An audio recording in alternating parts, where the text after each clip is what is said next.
চায়ের চুমুকে। এবার দেখে নেওয়া যাক প্রিয় মুখ সেগমেন্ট। চায়ের চুমুকে। সুপ্রিয় দর্শক, আজকে আমাদের মাঝে উপস্থিত রয়েছেন সঙ্গীত শিল্পী লিসা কালাম। শুভ সকাল, কেমন আছেন? আলহামদুলিল্লাহ, আমি ভালো আছি। তুমি ভালো আছো? জি, আমিও ভালো আছি এবং আপনাকে অনেক বেশি ভালো লাগছে।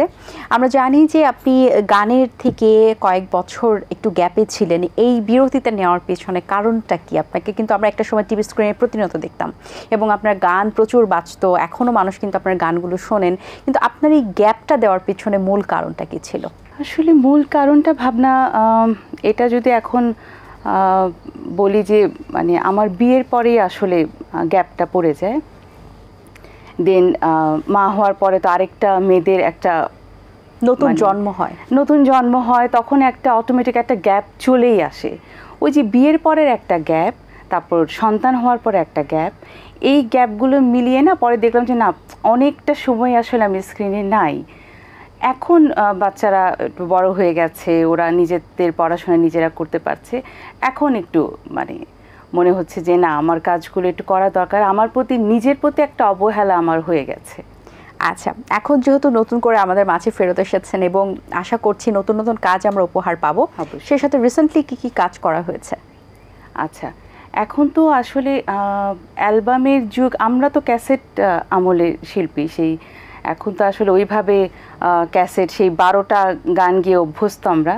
এখন তো একটা গানের উপর মিউজিক ভিডিও হয়। হ্যাঁ, আমার কিছু প্ল্যান আছে যে আমি কিছু আগের আমার কিছু গানগুলো আমি রিমেক করব এবং কিছু নতুন গান আমি আবার নিয়ে আসবো। আর এখন যেহেতু লাইভের যুগ, আমি চ্যানেলগুলোতে এখন লাইভে বেশ আমন্ত্রণ পাচ্ছি, এগুলো টুকটাক করা হচ্ছে।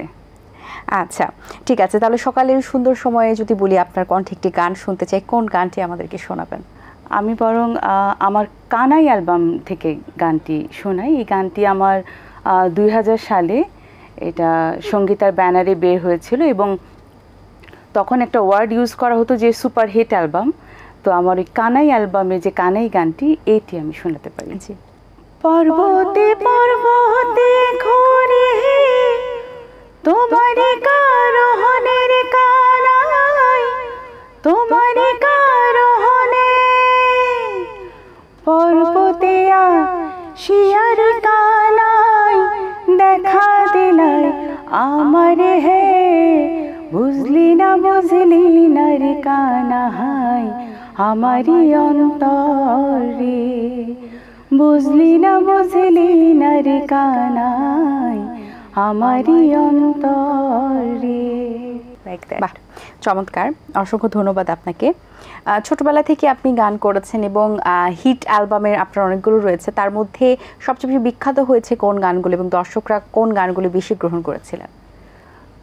ওই যে বললাম যে আমার প্রথম অ্যালবাম বেসিক্যালি বের হয় 98 সালে, এটা সাউন্ডটেকের ব্যানারে। তখন আমি শ্রদ্ধেয় প্রয়াত আলী আকবর রূপু, ওনার সুরে প্রথম ক্যাসেটটি করি এবং তারপরে আসলে আমার ভাবনা আসলে সৌভাগ্য হয়েছে যে বাংলাদেশে যারা শ্রদ্ধেয় লিজেন্ড যারা সুরকার ছিলেন বা এখনও আছেন, আমি তাদের সাথে কাজ করেছি। এটা আমার খুব সৌভাগ্য। যেরকম আমি রূপু চাচার সাথে কাজ করেছি, শ্রদ্ধেয় মানা আহমেদের সাথে আমার কাজ করা হয়েছে, প্রণব ঘোষের সাথে কাজ করা হয়েছে।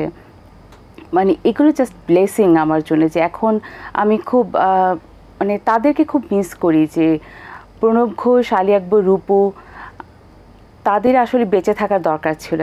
এখন বুঝি যে গানের যে এখন যেই স্থায়িত্বটা থাকছে না, আমার মনে হয় যে তারা যদি বেঁচে থাকতেন, আমার মনে হয় গানগুলো এখন অনেক স্থায়ী হয়ে থাকতো। আচ্ছা, গানের মাঝে যে গ্যাপটা ছিল, কয়েক বছরের যে গ্যাপটা, এই গ্যাপের থেকে আসার পরে এখন ইন্ডাস্ট্রিতে কি ধরনের পরিবর্তন দেখতে পাচ্ছেন এবং আপনার কি ভালো লাগছে নাকি মনে হচ্ছে আগের সময়টাই বেটার ছিল? একটা কি পরিবর্তন তো আসবেই, তোমাকে সময়টাকে মেনে নিতে হবে। বাট আমার কেন জানি মনে হয় যে আমাকে যদি আবার ক্যাসেটের যুগটাকে ফেরত দিত, যে এখন গানগুলো কি ওই যে একটা মজা ছিল যে আমাদের ক্যাসেট যখন রিলিজ হতো, আমরা তখন পোস্টার ছেয়ে যেত, বিলবোর্ড, তখন আমারই হয়েছে এটা, আমি বের হতাম, বের হয়ে দেখতাম যে কোথায় আমার গান বাজছে, বা কোনো একটা মার্কেটে গেলাম শপিং করতে, তখন কোথাও গান বাজছে, ওটা আমি অনেকক্ষণ দাঁড়িয়ে দাঁড়িয়ে শুনতাম। এটা একটা ভালো লাগার বিষয়, মানে ওই ফিলিংসটা আসলে এখনকার ছেলেমেয়েরা হয়তো বা পায় না। যে আমরা রাস্তায় বেরোলে দেখতাম যে আমার পোস্টার দিয়ে ভরে গেছে, ওটার যে একটা ফিলিংস, ওইটা এখনকার শিল্পীরা পাচ্ছে না, এই একটা ব্যাপার। আর এখন সবচেয়ে মনে হচ্ছে যে এখন মনে হয় টিম ওয়ার্কটার খুব অভাব, তার সে গানগুলো থাকছে না। ভালো গান হচ্ছে, ভালো গান যে হচ্ছে না তা না, ভালো গান হচ্ছে। আবার এখন ভাইরালের যুগ, এবং ভাইরালের যুগ যে আমি খারাপ বলবো তা না, কারণ ওখানেও তো কিছু দর্শক ওটা নিচ্ছে।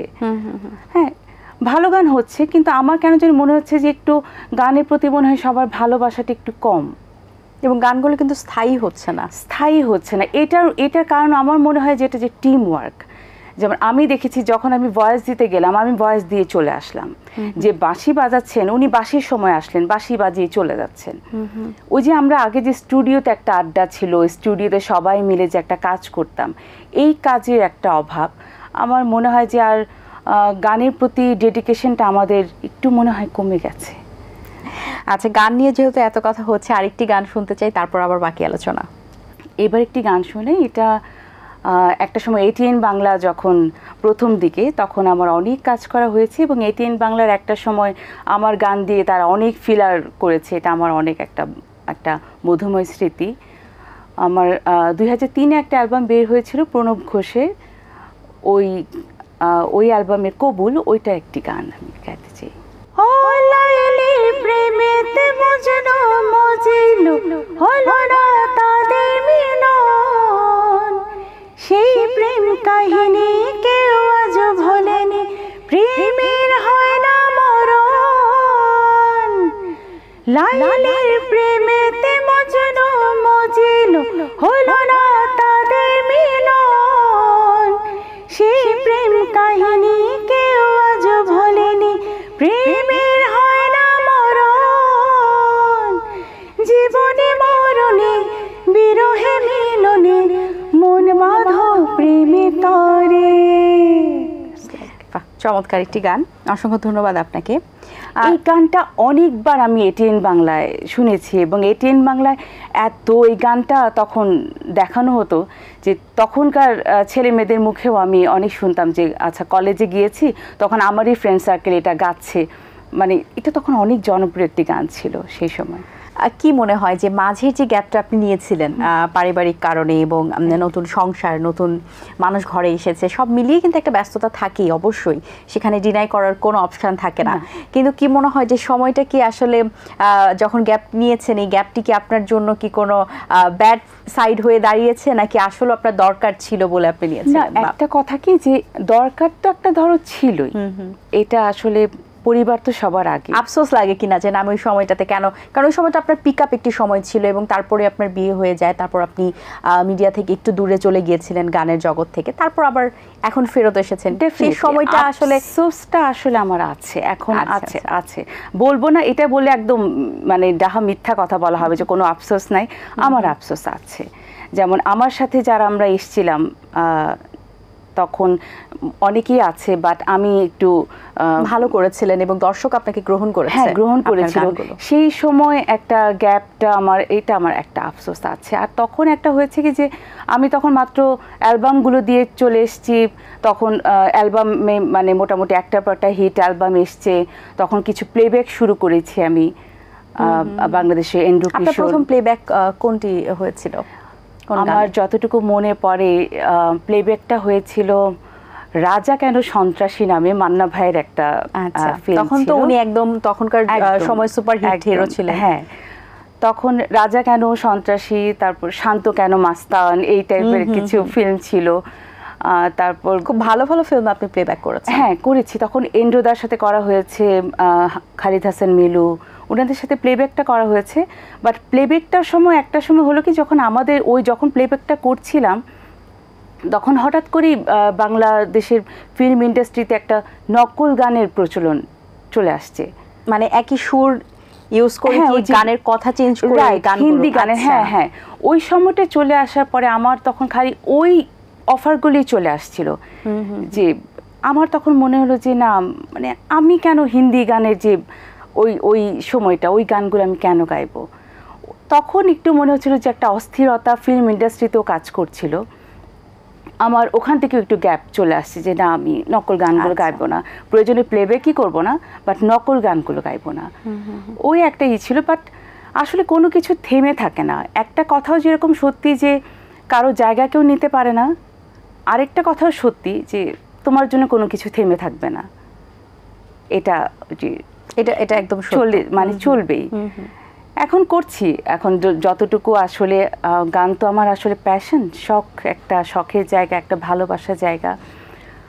এখন যতটুকু করা যায় আর কি, মানে টুকটাক করে যতটুকু করা যায় করছি, এখন থেকে নিয়মিতই করছি। আচ্ছা, এবার আপনার কণ্ঠে আরেকটি গান শুনতে চাই, তারপর আবার বাকি আলোচনা। আচ্ছা, আমি এটাও একটা প্রণব ঘোষের সুর করা একটি গান শোনাই। বাড়ির পাশে ফুল বাগানে দেখা হয়তো তোমার শোনে, বকুল ফুলের মালা গেঁথে পহরায় তাই আমার চুলে। বাড়ির পাশে ফুল বাগানে দেখা হয়তো তোমার শোনে, বকুল ফুলের মালা গেঁথে পহরায় তাই আমার চুলে। বন্ধু তুই আর আমি ছোট্ট কালে পড়তে যাইতাম একই স্কুলে। বন্ধু তুই আর আমি ছোট্ট কালে পড়তে যাইতাম একই স্কুলে। ভালোবাসার কথা কইয়া এখন কেন রইলি ভুলে, ভালোবাসার কথা কইয়া এখন কেন রইলি ভুলে। বন্ধু তুই আর আমি ছোট্ট কালে পড়তে যাইতাম একই স্কুলে। চমৎকার একটি গান এবং টিন এজারদের জন্য খুবই ভালো একটি, মানে কথাগুলো অনেক মজার, অনেক নতুন নতুন প্রেমের যে একটা আমেজ থাকে তখন সেই সময়টার জন্য পারফেক্ট। হ্যাঁ, আচ্ছা, আপনার কাছে কি মনে হয় নতুন যারা এখন যে ইন্ডাস্ট্রিতে আসার পর দেখছেন নতুন অনেক কিন্তু শিল্পী তৈরি হচ্ছে এবং আমাদের মাধ্যমটাও কিন্তু অনেক সহজ হয়ে গেছে এবং অনেক বেশি হয়ে গেছে। যেমন আমাদের আগে ছিল টিভি বা সিডি বা ডিভিডি, এখন কিন্তু ইউটিউব চলে এসেছে, সোশ্যাল মিডিয়া চলে এসেছে, এখন টিকটকও একটা মাধ্যম হয়ে দাঁড়িয়েছে এবং চ্যানেল তো রয়েছেই এবং ওটিটি প্ল্যাটফর্মেও কিন্তু দারুণ দারুণ আমরা নাটক দেখতে পাচ্ছি এবং খুব বেশি অ্যাক্টিভ হয়ে গেছে ওটিটি প্ল্যাটফর্ম। সব মিলিয়ে মাধ্যম এত সহজ হওয়ার কি কোনো কুফল আছে কিনা শিল্পীদের জন্য, বা কি নাকি শিল্পীদের জন্য আরো বেশি সহজ হয়ে গেছে সামনের দিকে এগিয়ে যাওয়ার জন্য? এটার না একটা কুফলও আছে, সুফলও আছে। কুফলটা হলো যে এখন ওই যে বললাম যে গানের প্রতি ডেডিকেশনটা কমে গেছে, আর এখন মানে আমরা কোথায় জানি আমাদের সংস্কৃতি থেকে একটু মনে হয় সরে গিয়েছি। হ্যাঁ, আমার মনে হয় যে হ্যাঁ, মিউজিক ভিডিও হবে, টিকটক হবে, সবই হবে, কারণ সময়ের সাথে তো তোমাকে এগিয়ে যেতে হবে। বাট আমার যেটা মনে হয় যে আমরা যেন আমাদের বাংলা সংস্কৃতি থেকে একদম সরে না যাই, এটা আমাদের সবারই মনে রাখতে হবে। আর সেকেন্ড থিং, এখন যারা গান গাচ্ছে, আমি ওদের অনেকেরই গান শুনেছি এবং অনেক যারা রিয়েলিটি শো থেকে এসছে ওরা একদিক দিয়ে লাকি, অনেকই লাকি যে আমাদের সময় রিয়েলিটি শো ছিল না, আমরা একটা ভালো প্ল্যাটফর্ম পেতাম না। তো ওরা একদিক দিয়ে লাকি এবং যারা ধরে রেখেছে তারা সাকসেস, যারা প্র্যাকটিসের মধ্যে আছে, গানটাকে ভালোবেসে এখনও আছে, তারা কিন্তু টিকে গেছে। আর তুমি একটা জিনিস খেয়াল রাখবে যে যারা এই প্র্যাকটিসটা করছে না, যে হঠাৎ করে একটা তারকা খ্যাতি পাওয়ার পরে যারা এটা ধরে রাখছে না, তারা কিন্তু ঝরে যাচ্ছে। গানের প্রতি যাদের ভালোবাসাটা আসলে কম, এই জন্যে মানে ডেডিকেশনটা বাড়াতে হবে। আর সবচেয়ে বড় কথা ওই যে বললাম যে বাংলা সংস্কৃতি থেকে যেন আমরা সরে না যাই, কারণ আমাদের যারা লিজেন্ড যারা আছেন আমরা তো তাদেরকে ফলো করি এবং আমাদের এখনকার জেনারেশন শিল্পীদের আসলে অস্থিরতাটা একটু কমাতে হবে। আমার মনে হয় যে অস্থিরতাটা একটু কমিয়ে গানের প্রতি ডেডিকেশনটা একটু রাখা উচিত। আর আমরা আসলে আমাদেরও দায়িত্ব আমরা যারা সিনিয়রদের হেল্প পেয়েছি, আমরা আশীর্বাদ পেয়েছি, আমাদের পরে যারা এসছে আমাদেরও দায়িত্ব ওদেরকে মানে রাইট কোনটা রং কোনটা এটা দেখানো। এটা মনে হয় আমাদের একটু অভাব আছে, এটা আসলে আমাদের সিনিয়রদেরও প্রয়োজন, আমাদের জুনিয়র যারা আছে তাদেরও কিন্তু শেখার আগ্রহটা থাকা প্রয়োজন। যেমন আপনাদের মধ্যে যেটা ছিল যে যখন গুরুজনরা কিছু বলেছেন সেটি শুনেছেন এবং সেই অনুযায়ী আপনি কাজ করার চেষ্টা করেছেন। দেখো ভাবনা, এখনো ধরো আমরা বাচ্চা কাচ্চা মা হয়ে গেছি অনেকে আমাদের সাথে, যারা আমরা এখনো মানে আমাদের যারা সিনিয়র ছিলেন আমরা ওনাদের সামনে বসতে পারি না, কোথায় যেন অটো দাঁড়িয়েই পড়ি। এটা একটা রেসপেক্ট, আমরা মানে মিউজিকটাকে ভালোবাসি কারণ ওনাদেরকে, এটা তো গুরু নির্ভর একটা মানে শিল্প। আমার মনে হয় যে এখনকার জেনারেশনতে ওরা কিন্তু ভালো করছে, আমি বলছি না যে খারাপ করছে। এখানে কিছু কিছু ছেলে মেয়ে আপনার কাছে কার কাজ খুব বেশি ভালো লাগে বা রিসেন্টলি কার কাজ দেখেছেন যেটি আপনাকে মুগ্ধ করেছে? আমাকে আসলে মাঝে মাঝে ফিমেল সিঙ্গার এখন যারা কাজ করছে, ওরা 2-3 জন ওরা লাইভে আমার গান গায় এবং আমাকে ওরা মেসেঞ্জারে পাঠায় যে আপু আজকে না আপনার গানটা গিয়েছি। আমার তখন এত ভালো লাগে যে না মানে এটা একটা মনে হয় যে এটা প্রাপ্তি, এটা একটা অনেক বড়। হ্যাঁ, এখন মানে আমি এখনকার ছেলে মেয়েদেরকে বলেছি যে ওদের মধ্যে হ্যাঁ অবশ্যই সম্মানবোধটা আছে, ভালোবাসা আছে সিনিয়রদের প্রতি। আমি ওদের অনেকের গান শুনেছি, ওরা অনেক ভালো গায়। এবং এই যে একটা জিনিস যে ওরা একটা গান ধরো আমার গান নিয়ে কোনো লাইভে গাইলো, গাওয়ার আগে আমার নামটা নিচ্ছে এবং সেটা আবার আমাকে আবার হোয়াটসঅ্যাপে তারা জানাচ্ছে যে আপু আজকে না আপনার গানটা গিয়েছি। এটা আমার কাছে অনেক ভালো লাগে। বাট গানটা আসলে প্র্যাকটিস করতে হবে, এটার প্রতি ভালোবাসাটা থাকতে হবে, এটাকে ধরে রাখতে হবে। একটা কথা কি যে রিস্ক তোমাকে নিতেই হবে, কারণ রিস্ক যদি তুমি না নাও তাহলে তুমি হেরে যাবা, আর রিস্ক নিলে হয় হেরে যাবা না হলে জিতে যাবা।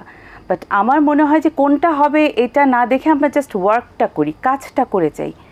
আমার মনে হয় কাজটা করে যাওয়া উচিত, গানটা করে যাওয়া উচিত, এরপরে কি হবে এটা দেখা যায়। আচ্ছা, আপনাকে অসংখ্য ধন্যবাদ, খুব ভালো লেগেছে আপনার সাথে কথা বলে। অনেক সুন্দর কিছু গান শুনিয়েছেন, তোমার সাথে কথা বলে অনেক ভালো লাগলো। আর এটিএন বাংলাতে আসলে যখন আসি তখন আমার মনে হয় যে আমার পরিবারেই আমি এসছি, আমার কাছে সব চেনা।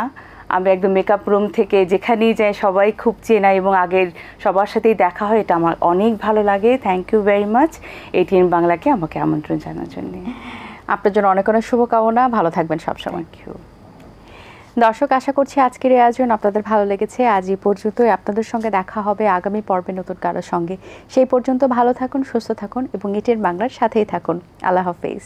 দিন আসে দিন যায়, সময়টা চলে যায়, তবু আছি এই বেশ ভালো। জীবনটা রঙময়, যেভাবেই হওয়া চাই, নয় কভু সাদা কালো। এই আশাতে স্বপ্ন ভাসে, সুখ হাসে চোখে মুখে, চায়ের চুমুকে।